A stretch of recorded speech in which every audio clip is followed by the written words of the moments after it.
지난 한 주간도 하나님의 은혜로 살아왔음을 고백하면 아멘 하시길 원합니다. 아멘. 우리 자고 계십니다. 한번 인사 나누죠. 참 잘하셨습니다. 하나님은 당신의 편이십니다. 하나님은 당신의 최고의 경력자입니다. 경려자. 네, 아멘. 지난 일주일 동안에 저희들이 14일 특별 새벽 기도를 하면서 7일 동안에 격려에 대해서 우리 함께 말씀을 나눴습니다. 격려란 남을 살리는 힘이라고 하는 주의를 가지고요. 격려란 무엇인지 또 어떻게 격려를 해야 되는지에 대해서 우리가 함께 말씀을 나눴죠. 뿐만 아니라 우리가 먼저 누군가로부터 격려를 받아야 그래야 사랑의 탱크가 채워지고 그래야므로 또 다른 사람을 격려할 수 있는 그러한 능력이 임하게 될 줄 믿습니다. 무엇보다도 어떤 남편이나 아내나 자녀들로부터 받는 격려도 중요하지만 하나님께 주시는 격려가 우리 가운데 항상 채워지기를 간절히 축원합니다. 말씀을 통하여 때로는 꿈속에서라도 하나님께서 격려하시고 세워주시는 그러한 힘이 있다면 어떠한 어려움과 고난일지라도 잘 이겨나가게 될 줄 믿습니다. 요즘에 항상 하는 얘기지만 세상이 힘들어서 힘든 게 아니라 뭐가 없어서 그렇다고요? 격려가 없어서 그렇습니다. 여러분 격려해주고 또 위로해주고 세워줄 수 있는 귀한 삶이 되기를 간절히 축원합니다. 하나님께 주시는 격려의 말씀이 참 많은데요. 그 가운데 시편 91편은 격려장이라고 할 정도로 하나님께서 우리에게 격려하시는 축복의 말씀들이 많이 기록되고 있습니다. 그래서 오늘 아침에 우리가 일부 예배 때 특별 새벽 집회 일곱째 날을 맞이해서 하나님께 주시는 격려로 오늘 91편의 앞부분에 대해서 우리가 함께 말씀을 나눴습니다. 첫 번째 주셨던 하나님의 말씀은 어느 누구에게나 고난이 온다고 하는 것입니다. 여러분 시편 91편은 누가 지었는지 모릅니다. 작자 미상으로 되어 있지만은 그러나 신학자들은 90편 앞에 있는 말씀이 모세가 기록한 내용인 거 보니까 아마 이 91편도 모세가 짓지 않았는가 생각을 하지만 아무튼 작자 미상입니다. 누가 썼는지가 중요한 게 아니라 성령님을 통하여 주시는 음성이 어떤 것인지가 중요한 것이죠. 1절부터 8절까지의 말씀에 보면 특별히 1절 말씀은 누구에게 주신 말씀이냐면 지존자의 은밀한 곳에 거주하는 사람 곧 전능자의 그늘 아래에 사는 사람에게 이 말씀이 주어지거든요.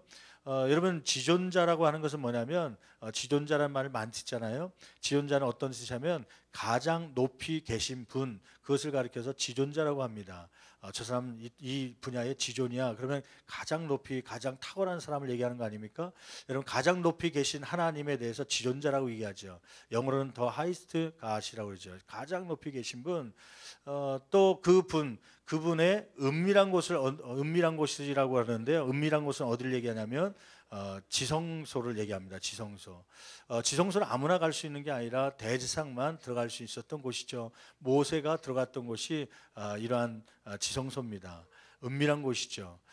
거기에 뭐 하는 사람이라는 거예요? 거주한다. 잠깐 틀렸다 나간 사람이 아니라 아예 거기서. 그러니까 주님과 긴밀한 교제를 나누고 하나님과 가까이 있는 사람, 그 사람들에게 주어지는 말씀입니다. 저와 여러분들이 이러한 지존자의 은밀한 곳에까지도 들어갈 수 있는 그러한 자격이 주어지기를 간절히 축원합니다.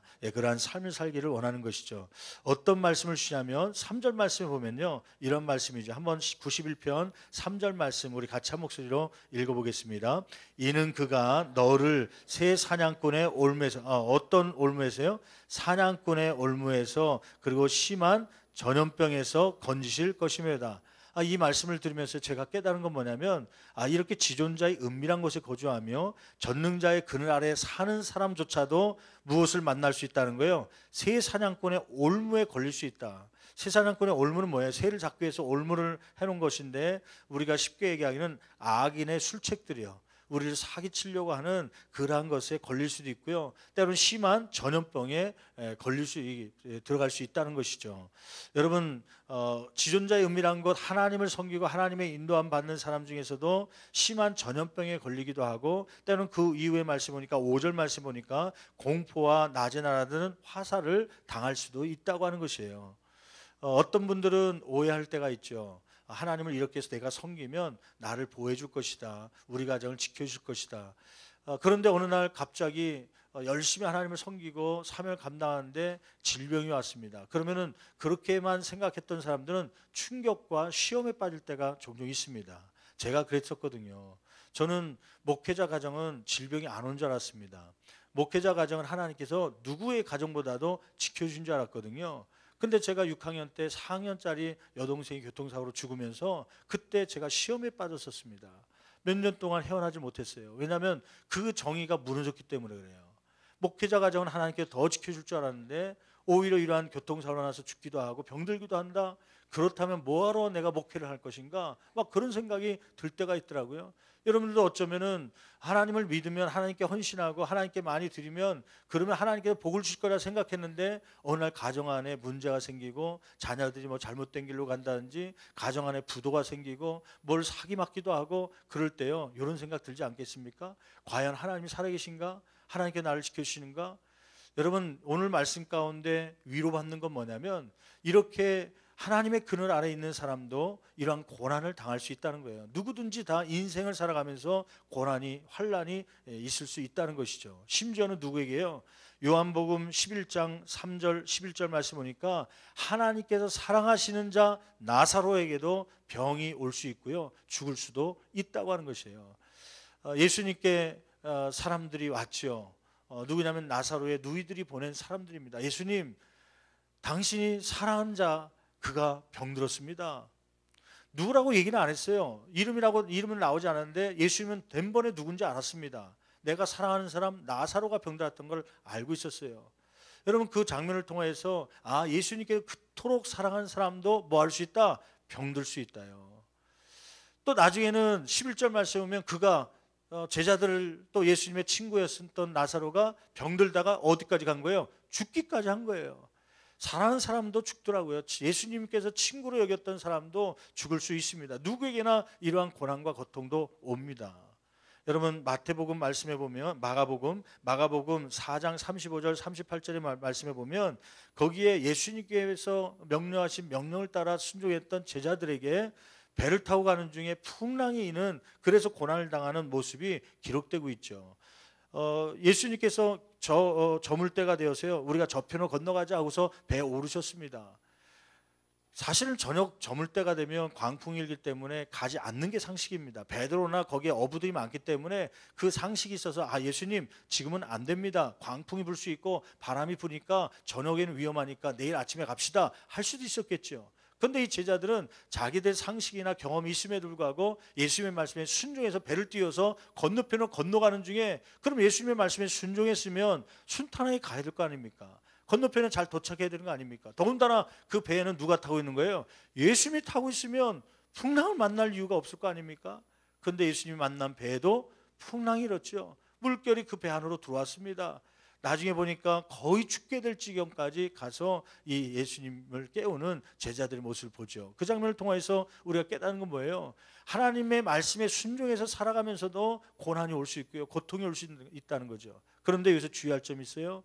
이러한 고난은 어느 누구에게나 올 수 있지만 그러나 세상에 있는 사람과 하나님 안에 있는 사람과 다른 점이 있죠. 그것은 뭐냐면 세상에 있는 사람은 환난으로 고난으로 끝나지만 그러나 환난과 고난을 당할 때 하나님을 믿는 사람들은 하나님께서 보호하시고 건져내신다고 하는 것입니다. 구원해 주신다는 것이에요. 그 속에서 절망 속에서 완전히 주저앉지 않게 하시고 오히려 그것을 통하여서 또 다른 복을 얻게 하시는 그릇으로 넓혀가시는 그러한 과정이기에 넉넉하게 승리할 수 있게 되는 줄 믿습니다. 사람들이 볼 때는요 저 사람은 저렇게 되면 자살하고 죽게 될 것이다. 낙심해서 이 세상을 떠나게 될 것이다 생각했는데 근데 하나님께서 그에게 힘을 주시니까요. 그 사람은 그곳에서 넉넉히 그 고통을 이겨 나가는 것이죠. 예수님께서도 기도를 제자들이 가르칠 때 이러한 기도를 가르쳐 주셨어요. 마태복음 6장 13절 말씀 보니까 우리를 시험에 들게 하지 마시옵고. 여러분 시험은 누구에게나 올 수 있습니다. 예수님께서 우리에게 기도를 가르칠 때 시험이 오지 않도록 기도해라 그것이 아니라 시험은 어느 사람에게도 오니까 단 그 시험에 들어가지 않도록 빠지지 않도록 그것을 능히 건널 수 있도록 능력을 달라고 하는 기도를 하는 것이죠. 이것을 통해서 우리가 첫 번째 깨닫는 격려의 말씀은 나뿐만이 아니라 이러한 고난과 고통은 환난들은 누구에게나 올 수 있다는 그런 말씀 속에 위로받는 저와 여러분 되기를 간절히 축원합니다. 왜냐하면요 종종 한 주간을 살아오면서 고난 가운데 때로는 경제적인 어려움을 갖고 또 고통 중에 왔던 성도들 가운데 자기의 잘못인 것 같아 갖고 내 죄가 있어서 그런 건 줄 알고 그것 때문에 많이 힘들어하는 분들이 있어요. 아니요. 여러분들의 죄가 아니라 그러한 고난은 누구에게나 다 있는 것입니다. 목회자에게도 올 수도 있고요. 때로는 예수님의 제자에게도 왔던 그 시험이 모든 사람에게 올 수가 있는 것이죠. 여러분, 두 번째 우리가 위로받는 건 뭐냐면, 오늘 이제 오전 말씀에 본격적으로 다루는 것은 14절부터 16절까지 있는 말씀이죠. 두 번째 격려의 말씀은 뭐냐면, 고난이 올 때 하나님은 자신을 의지하는 자에게 복을 약속하셨습니다. 그러므로 그 복을 우리가 상기하면서 오히려 절망 속에서 낙심 중에서 오히려 격려받고 세임을 얻을 수 있는 저와 여러분 되기를 간절히 축원합니다. 어떤 복을 약속하신 거예요? 오늘 14절부터 16절까지 말씀을 보면 크게 5가지의 복을 이야기하고 있습니다. 첫 번째는 환난 중에서 우리를 건져 주시겠다고 하는 말씀이죠. 14절 말씀 같이 한 목소리로 봉독합니다. 하나님이 이르시되 그가 나를 뭐한즉 사랑한즉 내가 그를 뭐하리라 건지리라. 예, 거기 말씀 보니까 첫 번째 내가 그를 환난 중에 뭐 할 것이다? 건져낼 것이라고 말하고 있죠. 여러분, 이 건져내다라고 하는 히브리 언어는 할라치라고 합니다. 할라치. 이거는 건져내다, 또 다른 뜻은 뭐냐면 옮기다라는 뜻을 갖고 있어요. 환난 중에 장소를 옮겨서 바닷속에 빠진 자를, 물속에 빠진 자를 옮겨서 마른 땅 위에 푸른 초장 가운데 옮겨주는 것, 그것이 바로 건지다라는 뜻입니다. 여러분, 그런데 거기 재미있는 말씀이 있어요. 건지는데 하나님께서는 누구를 건져 주십니까? 그 앞에 말씀해 보니까 내가 그를 건지리라. 어떤 사람을요? 그가 나를 사랑한즉. 그러니까 성도가 누구를 사랑하면요, 하나님을 사랑하면 그를 건져 주시겠다고 하는 것이에요. 아무나 건져주는 게 아니라 하나님께서는 자신을 사랑하는 자, 여러분 주님을 사랑하십니까? 이러한 사랑이 있기를 간절히 축원합니다. 그런데 그 사랑의 원어의 뜻을 보니까요, 재밌는 낱말이 있어요. 이 사랑이라는 단어는 히브리어로 하샤크래요. 하샤크. 한번 따라해볼까요? 하샤크. 오늘 좀 히브리어가 좀 몇 개 나올 텐데요. 왜냐하면 제가 거기서 은혜를 받았기 때문이에요. 그 사랑이라는 단어가 하샤크인데 사랑이라는 말로 번역할 수 있고요. 더 구체적인 의미가 하나 있는데 그건 뭐냐면 달라붙다라는 뜻이에요. 달라붙다. 이 달라붙다 하샤크는 언제 사용하는 단어냐면요, 어린아이들이 태어나서 젖먹이 아이들이 혹은 어린아이들이 한두 살 먹은 아이들이 어머니를 떠나지 않으려고 달라붙어서 붙어있는 그 모습이 하샤크라는 단어입니다. 하샤크. 아이들이 막 떠나면 죽을 것 같아 갖고요, 엄마랑 떨어지면 죽을 것 같아서 막 붙잡고 있는 거예요. 저는 그 아이를 키우면서요, 이제 아이들을 이제 적게 낳자 해갖고 4명밖에 안 낳는데, 이게 첫 번째 아이 나면서요, 제 꿈이 있었어요. 어떤 바람이 있었냐면, 얘가 분명히 이제 말을 하게 되면, 이제 몇 개월 지나면, 한 2, 3개월 지나면 그때부터 좀 움직이기 시작하고, 뭐 5개월 되면 뒤집기 시작하고, 막 그다음에 기어다니기 시작하고, 이제 한 10개월에서 1년 정도 되면, 돌 정도 되면 걷기 시작하잖아요. 근데 그때쯤 되면은 말을 해요. 그 전부터 말을 하는데, 어떤 단어가 이 아이에게 처음으로 나왔으면 좋겠을까? 아빠 입장에서는 어떤 단어가 이 아이의 입에서 처음 나왔으면 좋을 것 같아요? 어떻게 또 잘하죠? 아빠라는 단어, 아빠. 대체적으로 그런데 아빠가 먼저 나옵니까? 엄마가 먼저 나옵니까? 엄마죠. 그래서 내가 이 훈련을 시켰죠. 이제 애가 이제 저 먹을 때 그때부터 애를 퇴근해서 교회에서 사역하다 들어오면, 집안에 들어오면 요한이를 안고서요, 그때부터 얘 얼굴 보면서 항상 주입시킵니다. 야, 아빠 따라해봐라. 아빠, 아빠 자꾸 시키는 거죠. 그러면 자꾸 들으면 들은 만큼 뭐가 빨리 나올 것 같으니까, 아빠가 빨리 나올 것 같으니까요. 드디어 한 7개월 정도 됐나요? 그때 이제 말을 하기 시작했는데, 맘마나 다른 얘기를 먼저 한 게 아니라 무슨 말 먼저 했을 것 같아요? 엄마를 먼저 한 거예요. 엄마를. 나는 아빠를 시켰는데 얘가 엄마를 먼저 찾더라고요. 이게 왜 엄마가 나오는가 봤더니요, 내가 그 저녁 때 들어와서는 아빠를 하지만 아침부터 저녁까지 떠나 있는 동안에는 엄마가 누구를, 어떤 말을 훈련시키는 거예요? 야, 엄마 해봐라. 엄마, 엄마. 그게 더 많으니까 이 아이가 들어가면서요, 엄마를 더 찾더라고요. 근데 남자 입장에서는 그게 섭섭해요. 섭섭한 거예요. 별거 아닌 것 같은데 남자 입장에서 엄마를 먼저 찾으니까요, 이놈은 내 편 아닌가 보다 발로 뻥 차고 그러고 싶죠. 근데 이 두 번째 애가 이제 14개월 지나서 이제 또 출산하게 되었죠. 연년생인데 요셉이가 나왔을 때는, 그때는 마음의 각오를 단단히 했습니다. 무엇을 첫 번째 말하게 하려고요? 아빠를 말하게 하려고 첫 번째보다도 하여튼 두 번째는 더 많이 아빠를 훈련시키고 그랬어요. 그때 진짜 두 번째는 뭐부터 말하기 시작했냐면요, 아빠를 먼저 찾았어요. 그날은 얼마나 좋은지 할렐루야를 부르고 구원받은 기쁨 이후에 그렇게 기뻐한 적이 처음이에요. 하여튼 아빠를 얘가 먼저 불렀다. 요한이는 니네 편이지만 얘는 내 편이다. 그래갖고 이제 막 우리 했죠. 근데 그게 썩 좋은 게 아니더라고요. 아빠를 먼저 한 게. 얘가 그냥 틈만 나면 화장실 쉬가 마려우면 누굴 찾아요? 자꾸 엄마를 발음 못하니까 아빠를 찾으니까요. 여보 당신 부르니까 당신이 애를 데리고 가봐. 그리고 괜히 젖 달라고 뭐 우유 달라고 그러면요, 누구 찾으면 먹을 거 달라면 아빠 찾으면 당신이 애 좀 데리고 와서 뭐 좀 줘봐. 그러면서 자꾸 아빠가 피곤하더라고요. 그래서 셋째 날 때는요, 누구를 먼저 가르치겠냐면 아빠가 아니라 엄마. 야, 너 엄마부터 배워라. 엄마부터 배워라. 이 아이들이 자라가면서 부모, 특히 엄마를 놓지 않으려고요.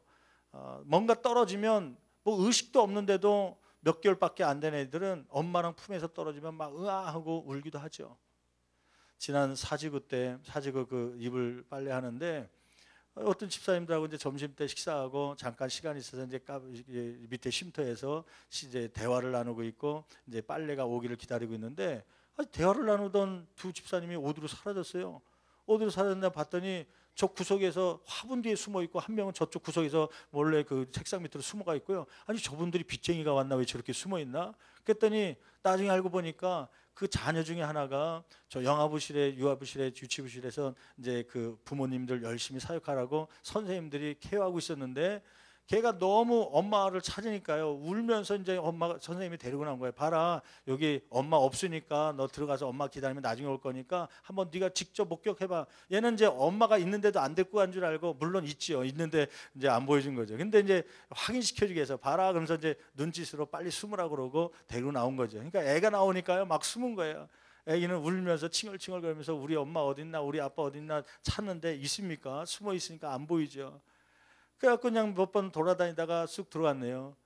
그래서 이제 다시 한숨 쉬고 한숨 쉬고 그 다음에 우리 같이 또 대화를 나누는데 근데 갑자기 걔가 뛰쳐나와 갖고요, 이 쉼터에서 있는 엄마를 보았네요. 막 울면서 또 막 서러움에 복받치는 울음을 터뜨리면서 엄마를 붙잡고요. 나중에 사역하러 가야 되니까 너 좀 떨어져라 그러는데 놔요 안 놔요? 이제는 안 놉니다. 막 옷자락 붙잡고 막 엄마의 다리를 붙잡고요. 그게 원어적으로 뭐냐면 하샤크. 떨어지면 안 될 것 같아 갖고, 떨어지면 난 죽을 것 같아 갖고 바짝 달라붙는 것, 그게 하샤크라는 단어입니다. 여러분 사랑이란 뭐냐면 이렇게 달라붙는 게 바로 사랑입니다. 여러분 이 정도로 하샤크의 사랑으로 하나님을 사랑하고 있습니까? 여러분 이러한 사랑을 드릴 때 하나님께서 뭐라고 약속하시냐면 내가 그를 뭐하리라? 건지리라.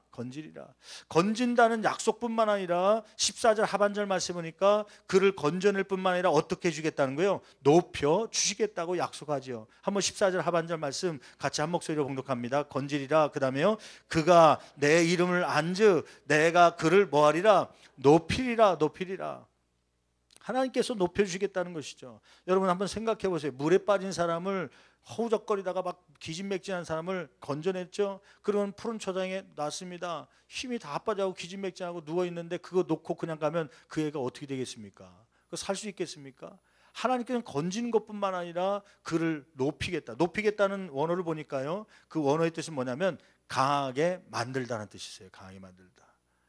제가 저희 집에 요셉이가 지난 5월 달에 폐혈증으로 26일 동안 입원해 있었잖아요. 한 20일 가까이 16일까지요. 16일까지 막 온도가 체온이 막 40도, 41도, 41.5도까지 막 올라가는데 정신이 없더라고요. 이게 하루 이틀만 올라가도 뭐 문제가 생기도 하는데 이 16일 동안 떨어지지 않고 계속해서 올라가서 있으니까요. 이게 혈액 중에 균이 들어가고 그래서 그렇다는데 의사들도 손 못 쓰더라고요. 항생제를 막 계속 투입하는데 어떤 항생제가 맞는지도 모르니까 막 투입하는데도 의사들은 투입만 하지 기다리는 것뿐이에요. 왜 빨리 열이 안 떨어집니까? 저희들도 잘 모르겠습니다. 이거 지금 급성으로 들어가서 생명이 위험하니까 지금 24시간 하여튼 관찰하고 주변을 떠나지 말아야 됩니다. 조금이라도 이상 있으면 빨리 보고해 줘야 됩니다. 하여튼 죽음의 사경을 막 왔다 갔다 하는데 의사들도 어떻게 할 수가 없더라고요. 근데 이 16일 날 지나면서 이제 균이 잡히면서 이제는 이제 26일째 퇴원을 했거든요. 퇴원하기 전에 검사했더니 균도 없고 그다음에 이 염증도 이제 많이 제거됐으니까 퇴원해도 되겠다. 그래서 퇴원하는데 퇴원하기 전날 의사가 먼저 이제 신체를 점검하잖아요. 야, 요셉아 한번 앉았다 일어났다 5번만 해봐라. 5번은 뭡니까? 한 번 앉았다 일어났는데요. 푹 주저앉고 말았어요. 왜냐하면 이게 건강한 이 학생들도요. 이 보름 이상을 누워서 그대로 있다 보니까 근육이 다 녹아갖고요. 막 줄어들고 그래갖고 일어나지 못하더라고요. 걷지를 못해요. 또 이게 앉았다 일어났다 쉬운 것 같은데 그러니까 연세 드신 분들은 얼마나 그게 어렵겠습니까? 계속 누워 있다가 걷게 하기에. 아무튼 이게 뭐 근육이 없어서 그렇다는 거예요. 근육을 키워야 된다는 거예요. 여러분 그 아이가 26일 동안 병상에 누워 있는 거 그 병상에서 건져내 갖고 살려줬다고 해서 그 아이가 살 수 있는 게 아니잖아요. 그 아이가 더 강해질 수 있도록 더 건강해질 수 있도록 만들어줘야 그 아이가 여러 가지 생활할 수 있는 거 아닙니까? 하나님은 우리를 건져내시는데 그냥 건져내실 뿐만 아니라 어디까지 해준다는 거예요? 높여주시겠다는 거예요. 강하게 만들어주겠다고 하는 것이죠.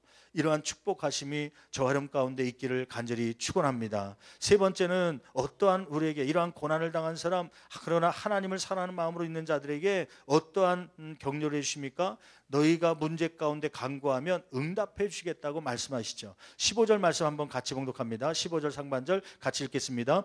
그가 내게 간구하리니 내가 그에게 응답하리라. 여러분 간구라는 게 뭐예요? 기도를 얘기하는 거 아닙니까? 기도는 뭐냐면 기도는 문제에 하나님의 도우심을 구하는 것입니다. 하나님 나에게 이러한 문제가 있습니다. 하나님 도와주셔야 됩니다. 그것이 바로 기도라고 하는 것이죠. 근데 그 응답이란 말이 재밌습니다. 응답이란 말이 응답은 히브리어로 아다라고 합니다. 아다라고 하는 뜻은 뭐냐면 물론 말에 대한 대답이라고 하는 뜻이 있어요. 대답하다 그런 뜻이 있는데 또 한 가지 제가 새롭게 보았던 뜻이 하나 있더라고요. 그것은 뭐냐면 아다라는 뜻은 주의하여 보다라는 뜻이에요. 주의하여 보다. 관심을 가지고 보다 그런 뜻이 이 아다라는 뜻이에요. 곧 응답이라는 뜻이죠. 여러분 우리가 문제가 생기면 하나님 앞에 기도하죠. 간구하죠. 그럼 하나님께서 응답하시는데 그 문제에 대한 대답을 줄 뿐만 아니라 주의하여서 관심을 가지고 뭐 한다는 거예요? 그 문제를 보기 시작한다는 거예요. 마치 어린아이들이 그 젖먹이 아이들이 배고프면 으아 하면 울죠. 그럼 엄마는 그 음소리를 듣고 얘가 뭐 문제가 있나 보다 달려가죠. 혹시 배고파서 그런가 젖병을 물리기도 하고 때로는 그것도 안 되면은 어떻게 합니까? 또 기저귀가 또 문제가 있나? 기저귀를 한번 보기도 하고 그것도 문제가 아니면 도대체 뭔가 막 찾기도 하죠. 그때 울음소리를 내면 엄마가 그 아이를 주의하여 집중해서 보는 것처럼 바로 기도란 그런 것이라는 것이죠. 그래서 여러분 기도는 내가 당한 문제에 하나님의 도우심을 구하는 것이요. 기도는 그 문제에 하나님의 관심을 갖게 하는 것이다. 아멘. 여러분 문제를 당했습니까? 고난을 당했습니까? 응답해 주신다는 하나님의 음성을 듣고 그 음성대로 또 날마다 의지하면서 기도하다가 축복받는 또 응답받는 저와 여러분 되기를 간절히 축원합니다. 오늘 아침에 우리 권사님 한 분이 오셨어요. 목사님 기도 좀 해주세요. 왜 그래요? 간밤에 잠을 한 번도 못 잤습니다. 왜 못 주무셨는데요? 막 부담이 되었고요. 무슨 부담이요? 얘기 들어보니까 중보기도 팀 주관으로 영성 수련회가 있잖아요. 10월 30일 날 오늘 광고가 나가는데 이제 10월 30일 날은 전교인 영성 수련회 1일 수련회로 해서 우리가 산으로 그 기도원에 올라가서 이제 하기로 한 거예요. 여러분 공부라는 게 물론 집에서도 할 수 있고 학교도 할 수 있지만 학교 끝나고 집에 와서 할 수 있지만 근데 집보다 잘 되는 장소가 있죠. 어디예요? 도서관에 가면 공부가 잘 됩니다. 그래서 공부를 도서관에 가서 하기도 하죠. 이 기도라는 것도 마찬가지예요. 기도도 똑같은 교회 건물이 있지만 옥상도 있고 4층도 있고 3층도 있고 밑에 기도실도 있고 식당도 있지만 어디가 제일 기도가 잘 되던가요? 기도실이에요. 기도실에 가면 본당에서 하는 것보다 더 잘 돼요. 그래서 새벽 기도나 우리가 평상시 기도는 심야 기도에는 또 개인적으로 기도하고 싶은 분들은 기도실에 와서 거기서 울며 개인적으로 기도할 수도 있죠. 거기가 잘 되는 장소들이 있어요. 또 잘 되는 환경들이 있습니다. 여러분 그 간혹 가다가 기도원 가고 싶은 분들이 있어요. 왜냐하면 기도하고 싶을 때 교회 와서는 울며 불며 기도하기가 좀 쑥스럽고 아는 사람이 많으니까요. 그래서 기도원 좀 가야겠다 하고서 기도원 가신 분 있어요. 모살리라든지 하늘산이라든지 아니면 안양의 갈멜산이라든지 이런 데 가신 분이 있거든요. 근데 이 목회자의 지도를 받지 않고 가게 되면 잘못하면 다른 엉뚱한 목회자를 만나서 이단에 빠질 수도 있고요. 제대로 된 신앙 지도를 못 받으니까 잘못될 수 있어요. 그래서 항상 교회에서 추천하는 그러한 기도원에 가기를 바라고, 또 개별적으로 가는 것보다 그래서 교회에서는 기도원에 이렇게 가는 프로그램을 중간중간에 넣어서 여러분들이 얼마든지 기도원 가고 싶으면 같이 가서 기도할 수 있도록요. 특별히 제가 10월 마지막 주간에는 이제 11월 달 이제 사무연회나 혹은 내년도를 계획해야 될 그런 시기이기 때문에 제가 기도가 많이 필요한 시기입니다. 교회적으로도요. 그래서 함께 우리 성도들도 내년도를 계획하면서 여러분 같이 가서 기도하다가 은혜 받기를 원하는데, 그래서 장소를 구해보라고 했어요. 장소를 한번 수양관 한번 구해서 해보십시오. 예전에 예담원이라고 가까운 양주로 갔더니 거기를 자주 가니까 아까 얘기한 대로 자주 가게 되면 이게 기도가 또 잘 안 되는 경우가 있거든요. 그러다 보면 이제 새로운 장소로 가서 좀 했으면 좋겠다. 그래서 이제 새로운 좋은 장소 한번 찾아봐라. 그랬더니 너무 좋은 장소를 마련해 갖고요. 막 바깥에는 산책도 할 수 있고 숲속에 있고, 그 다음에 안에는 사진 찍어서 와서 보니까 거기는 아주 그 예쁘게 본당을 해놨더라고요. 한 150석 되더라고요. 바깥에 이제 복도라든지 막 있는데 150명. 근데 우리가 평상시에 한 70명 안팎으로 갔는데 이 150석에 이게 반밖에 안 들어가면요, 이 집회, 부흥 집회나 아니면 어떤 기도회 모임은요 좀 북적북적되고 꽉 차야, 그래야 더 이게 시너지 효과가 나고 더 뜨겁게 기도할 수 있는 서로 간의 격려가 되는데, 이게 텅 비어 있으면 기도가 그만큼 안 되거든요. 그래서 거기를 하겠다고 갖고 오셨는데 예산도 많이 드는데 왜 거기를 해야 될까? 근데 거기가 갔다 오신 분이 다 좋다는 거예요. 그래서 약속을 했죠. 그러면 지난주에 저녁에 회의하면서 중보기도 팀 스태프들 모이십시오. 그러면 그 장소가 진짜 좋습니까? 했더니 다 좋다는 거예요. 100%. 거기 가면 다 힐링되고 하여튼 은혜 받고 다 들어올 것 같다는 거예요. 근데 목회자가 볼 때는 공간이 너무 커갖고 150석에 70명밖에 안 가면 이게 반도 안 차는 건데, 그러면 약속 하나 합시다. 무슨 약속이요? 거기에 최소한 120명, 그래서 평신도 100명에다 스텝 20명 해갖고 120명이 차야 그래야 어느 정도 은혜가 될 텐데, 그 정도 채울 자신 있으면 거기로 하고 아니면 다른 데로 옮깁시다. 그래서 넘기고서 회의하고 결과 알려주십시오 갔더니 나중에 결과가 뭐라고 나왔냐면 채우겠습니다 하고서 온 거예요. 문제는 그분이 이제 책임자로서 중보기도 팀에서 이제 스트레스가 지금 거룩한 부담감이 와갖고요.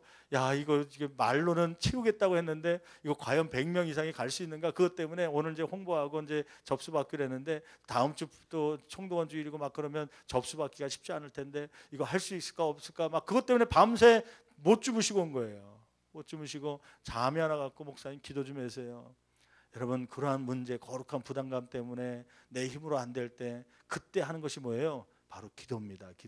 기도는 누구의 관심을 갖게 하는 거예요? 하나님의 관심을 그 문제 속에 갖게 하는 게 기도입니다. 주의하여 보는 것입니다. 하나님께서요.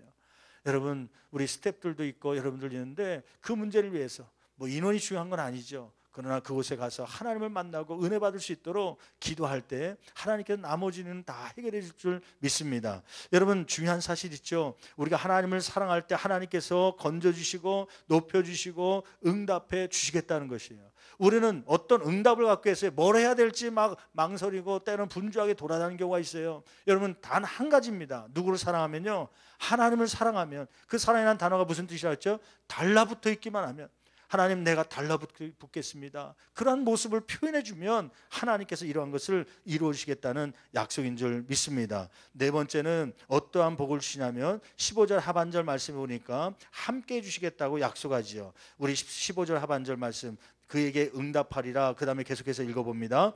그들이 환난 당할 때에 내가 그와 어떻게 하였어요?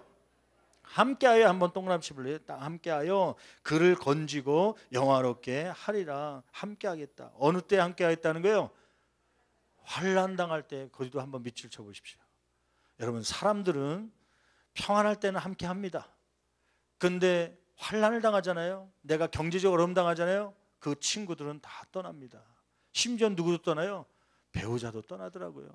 욥이 그런 거 아닙니까? 욥이 욥은 하나님 앞에 경외하고 하나님을 사랑하고 순전한 마음으로 정직하고 자녀들 위해서 매일같이 번제드렸던 그런 하나님을 경외하는 사람 아니었습니까? 근데 물질을 빼앗기고 건강을 빼앗기고 자녀들이 10명 죽자, 그리고 심지어는 욥에게 육체적인 질병이 오자 누가 떠난 거예요?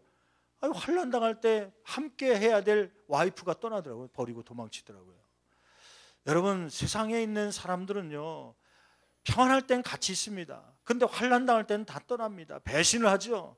그런데 오히려 환난 당할 때 더 함께 하겠다고 약속하신 분이 있어요. 누굽니까? 하나님이십니다. 하나님은 오히려 오늘 말씀을 통해 뭐라고 말씀하냐면, 네가 환난 당할 때에 내가 너와 함께 해주겠다. 그것이 하나님의 약속 아닙니까?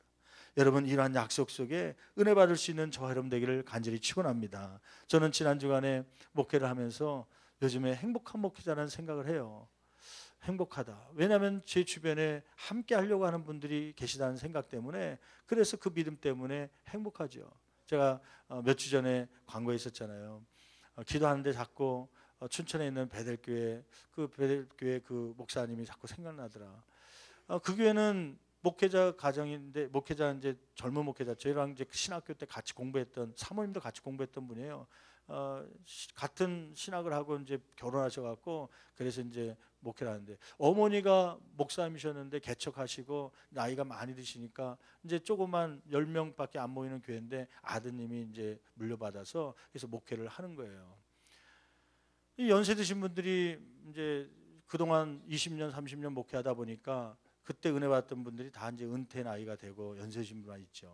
그 교회를 지난 10월 1일 날 답사를 갔었죠. 어떤가 하고서 이제 혹시 우리가 수리할 것이 있는가 이제 갔었는데, 교회 뭐 몇 명인지 물어보지도 못했어요. 창피하고 부끄러워할까봐. 또 그게 다는 아닌데 숫자가, 저는 오히려 그게 더 존경스럽던데, 그런 곳에 목회하는 것이. 근데 의자를 봤더니 의자가 우리 의자보다도 색깔이 시커매요. 그래서 10개 정도가 뭐 있는 것 같은데 5줄 있나요? 근데 5개는 아예 썩어서 시커멓고 하나는 덜 시커먼. 그래서 보니까 짝재기로 어디서 갖고 온 거예요. 주워온 거예요. 그러니까 심하게 썩은 건 어떤 교회에서 버리는 거 달라고 그래서 갖고 왔다고 그러더라고요.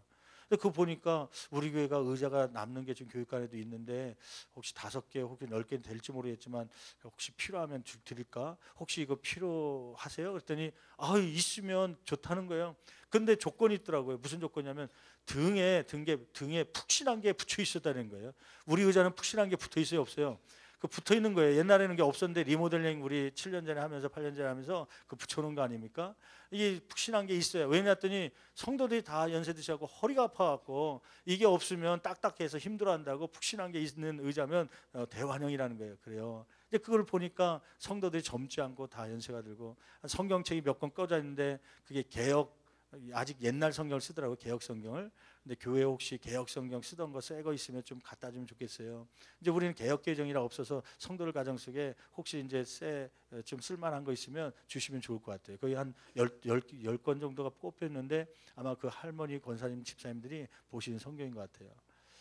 아무튼 그 가정에 애들 이제 그 연세 드신 분들 이렇게 말씀 훈련시키면서 목회하시고, 또 지역의 어린아이들을 너무 좋아해 갖고요. 어린아이들을 이제 지역아동센터 왜 안 합니까? 그랬더니 봤더니 건물이 1층 한 채밖에 없어 갖고, 이 지역아동센터 구 지원받고 하려면은 건물이 따로 있어야 되거든요. 사용 장소가. 그런 장소가 없으니까 천상 지금 이 본당 가지고 거기서 공부방도 하고, 그다음에 본당처럼 예배드리기도 하고, 교육 예배 때는 또 교육부 애들 예배드리고 뭐 그렇게 지내고 있더라고, 한 장소에서.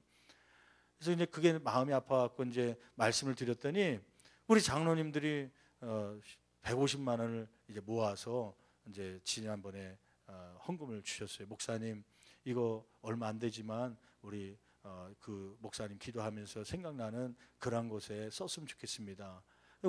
장로님들 얼마나 감사한지요.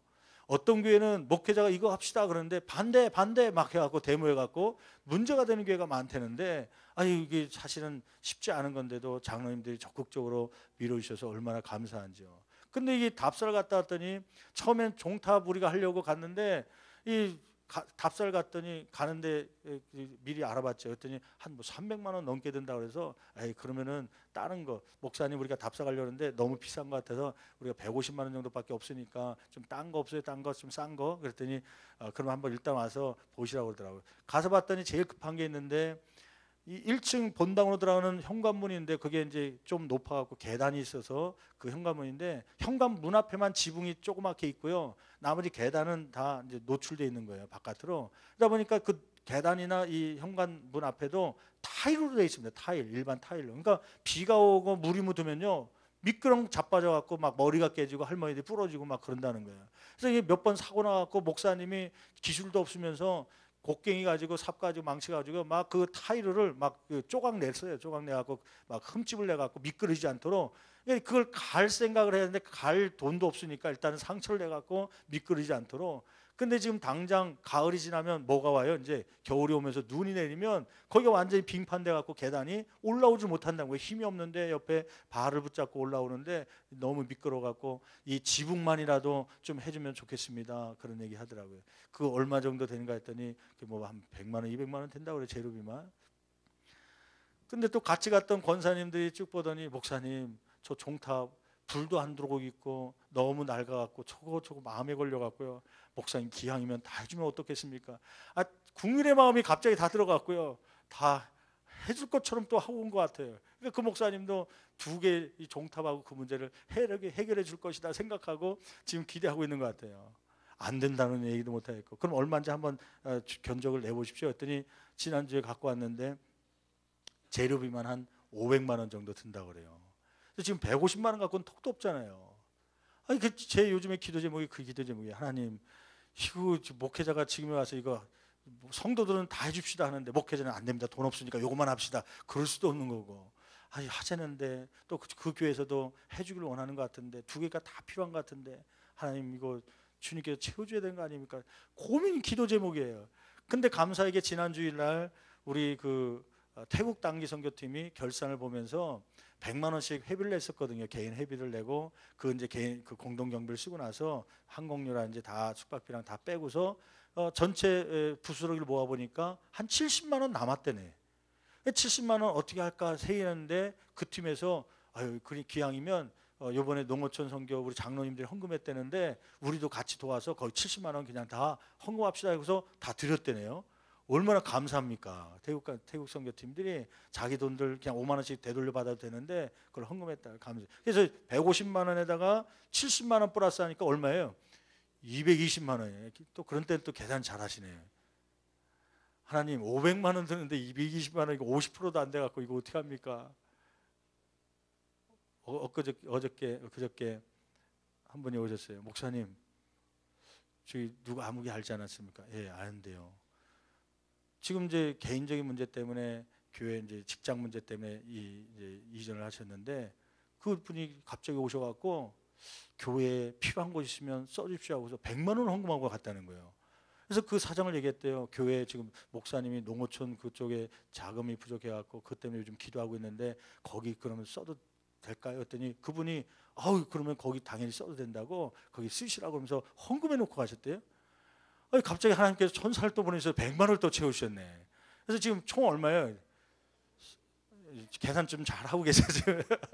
그 다음에 320만 원인데 우리 권사님 중에 한 분이 80세 넘으셨는데 어느 날 지난주에 봉투를 갖고 오셔서 목사님 그 춘천 베델교회 가신다며요. 예, 가려고 그러는데 예, 그 혹시 저도 도움 될까 하고 봉투 헌금을 드립니다. 봤더니 5만 원인데 얼마나 그게 감사한지요. 60세 중반 넘으셨는데 이제는 그냥 쉬셔도 되고 그냥 젊은 분들이 하라고 놔두고 그냥 해도 되는데 마음이라도 담기 위해서요. 금액이 중요한 게 아니더라고요. 왜 행복한 목회자라고 제가 얘기하냐면 목회자가 어떤 일을 하려고 하는데 반대하고 막 함께하지 않으면요 막 속이 상하고 섭섭하고 그러는데 오히려 기도하면서 또 이 물질인 분들이 한 분 한 분 붙어서 함께 해주니까 함께 해주니까요 그게 격려가 되고 힘이 되더라고요. 지금 얼마 채워진 거예요? 5만 원이면 한 325만 원인데 뭐 물론 뭐 없으면 재정에서 지원해서 할 수도 있겠죠. 근데 제가 바라기는 재정은 예산이 짜준 예산이 있기 때문에 또 이거 영상하고 나서 또 그쪽에 갚아야 될 게 있기 때문에 저와 여러분 가운데 하여튼 10,000원씩만, 이 자리에 모인 분이 5,000원씩만 해도 사실은 그 175만 원인가 이 정도는 금방 우리는 해결되는 그런 겁니다. 그래서 지금은 걱정 없습니다. 하나님께서 더 역사해 주셔서 나번이 채울 거라 믿고요. 이 500만 원을 통하여서 하여튼 그 어려운 교회에 큰 도움이 되고 하나님의 역사들 나타낼 수 있는 귀한 일들이 있기를 간절히 축원합니다. 그분들에게도 여러분 농어촌 교회 힘든데 혼자서 하는 게 아니라 이렇게 서울에 있는 신월동 교회가 여러분을 위해서 기도하고 여러분을 위해서 이렇게 돕고 있습니다. 함께하고 있습니다. 그 함께하고 있다는 말이 참 좋더라고요. 이게 사람이 함께하기만 해도 기분이 좋고 행복하고 기쁜데 즐거운데 누가 함께해 주겠다는 거예요? 하나님, 전능하신 하나님, 지존자 하나님께서요, 너희가 어느 때 형편이 좋을 때 함께하겠다는 거예요? 아니, 오늘 말씀해 보니까 어느 때요? 환난 당할 때에 내가 너와 함께하여 너를 건지고 영화롭게 하리라. 여러분, 이러한 축복들이 있음을 기억하며 오늘도 새 힘을 얻기를 간절히 축원합니다. 마지막 축복의 말씀, 격려의 말씀 뭐냐면 16절 말씀이에요. 나를 이렇게 의지하고 나를 달라붙어 사랑하는 자들에게 내가 이렇게 해주겠다. 마지막 것은 뭐냐면 장수하게 하며 만족하게 하시겠다는 약속의 말씀이죠. 여러분 16절 말씀 같이 한 목소리로 봉독합니다. 내가 그를 장수하게 함으로 그를 만족하게 하며 나의 구원을 그에게 보이리라 하시도다. 아멘. 거기 말씀 보니까 이렇게 지존자의 은밀한 곳에 거주하며 전능자의 그늘 아래 사는 자들, 이 사람들에게 고난은 있겠지만 사냥꾼의 올무처럼 악인들의 술수에 빠지고 사기를 당하기도 하고 심한 전염병에 걸리기도 하고 공포 두려움 가운데 있기도 하고 화살이 날라오는 죽이려고 하는 미워하는 사람들이 있겠지만 그러나 나를 그 중에서도 사랑하게 되면 내가 이러한 복을 줄 텐데 장수하게 하며 만족하게 하겠다. 여러분 장수라는 게 뭐예요? 오래 사는 거 아닙니까? 여러분 그런데 오래 산다고 사실은 좋은 건 아니더라고요. 그 오래 살면서도 뭐가 있어야 되냐면 만족이라는 게 있어야 돼요. 만족은 뭐예요? 더 이상 바랄 게 없는 상태, 그것이 만족 아닙니까? 여러분 오래 살면서 막 몸이 아프고 힘들고 막 속썩이는 애들만 있으면 그 오래 사는 게 복입니까? 아니면 저주라고 하기는 좀 그렇고요. 결코 복이 안 되더라고요. 근데 하나님께서는 어떤 복을 주시냐면 장수하면서 뭐 할 수 있도록? 만족할 수 있도록 해주겠다. 여러분 진정한 장수가 뭔지 아십니까? 우리는 장수 그러면은 70년, 80년, 아니 100세 혹은 요즘엔 120세 세대니까 120세까지 사는 거, 그게 장수인 줄 아는데요. 사실은 물론 그것도 육체적인 장수죠. 그런데 진짜 장수가 있습니다. 그것은 뭐냐면 100년, 120년 사는 장수가 아니라 이 땅의 삶은요 단 순간 아닙니까? 영생을 얻는 것이 진정한 장수인 줄 믿습니다. 영원한 세계, 영원한 시간 속에서 천국에 가서 사는 것, 그것을 얻는 사람은 마음 가운데 만족함을 얻게 되는 거예요. 나를 사랑하는 자에게 이러한 진정한 장수를 주고 이 진정한 장수를 얻는 사람은 삶 가운데 만족함이 있게 될 것이다. 이러한 장수, 영원한 진정한 장수를 얻은 사람, 영생을 얻은 사람은요 삶 가운데 고난이 올지라도 오히려 그 영생을 바라보기 때문에요 고난을 이기고 나갈 수 있는 힘이 생기게 될 줄 믿습니다. 여러분 오늘 말씀을 마치면서요, 여러분 오늘 하나님께서 약속하신 5가지 복, 이러한 고난이 오고 이러한 시험들이 오겠지만 그러나 나를 사랑하는 자에게 이러한 5가지 축복을 주겠다. 14절 말씀 보니까 첫 번째 뭐예요? 환난 가운데서 너를 건져주시겠다. 두 번째는 너를 높여주겠다. 세 번째는 응답해 주시겠다. 네 번째는 함께 해주겠다. 환난 중에서도 함께 해주겠다. 그 다음에 5번째는 장수할 뿐만 아니라 만족하는 삶을 살 수 있도록 인도해 주겠다. 여러분 이러한 하나님의 약속을 부여잡고요, 낙심된 중에 오셨습니까? 어려운 가운데 오셨습니까? 때는 물질적인 문제로 오셨습니까? 낙심돼서 절망해서 인생 이렇게 해서 어떻게 살까? 그것 때문에 답답해서 오셨습니까? 주의 말씀을 의지하면서 오늘도 새 먹고 갈 수 있는 저와 여러분 되기를 간절히 축원합니다. 기도하시겠습니다.